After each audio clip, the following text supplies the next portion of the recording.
98वा वर्धापन दिन आहे, आपण अभिवादन केलं, काय सांगाल आजच्या या दिवशी? आज मी सामाजिक न्याय मंत्री म्हणून आज प्रथमतः या ठिकाणी आलो।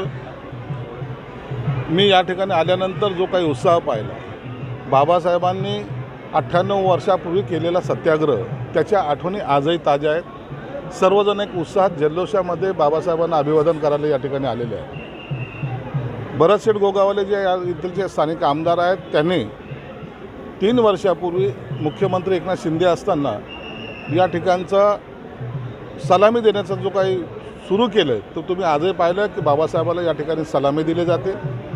त्यांनी आणखीन एक मनोदय व्यक्त केलेला आहे, या भागामध्ये जे पाणी आहे त्याला फिल्ट्रेशन प्लांट लावून ते पाणी पिण्यासारखं योग्य कसं होईल याचा सुद्धा विचार केला जातो। दुसरं महत्त्वाचं आहे, या ठिकाणी आमची भीमसृष्टी उभारण्याचा सुद्धा संकल्प आहे। लवकरच या संदर्भात मी बैठक आयोजित करेन।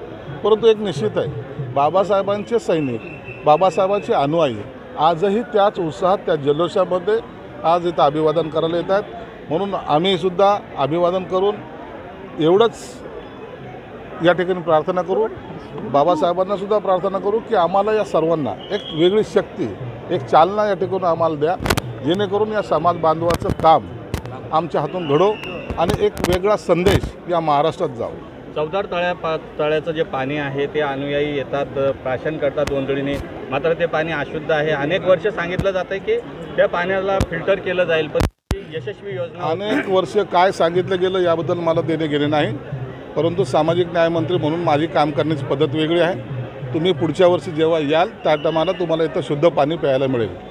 सर, दिशा साली यांच्या वडिलांनी हायकोर्टात याचिका दाखल केलेली आहे आणि आदित्य ठाकरेंवरती गुन्हा दाखल करावा अशी मागणी त्यांनी केलेली आहे। दिशा सालेंचा प्रथमदर्शनी खूनच झालेला आहे आणि म्हणून ते प्रकरण आता खऱ्या अर्थानं दिशा सालेंच्या वडिलांवर जो दबाव होता तो स्वतः ते आज हायकोर्टात गेलेले आहेत। आता हायकोर्ट याच्यावर काय निर्णय घेतील, परंतु यामागे अनेक जण आहेत हे सिद्ध झालेले आहे आणि आता त्याचा तपास पोलीस ज्या गतीने करतील आणि जो कोणी आरोपी असेल त्याला जेलमध्ये जावं लागेल।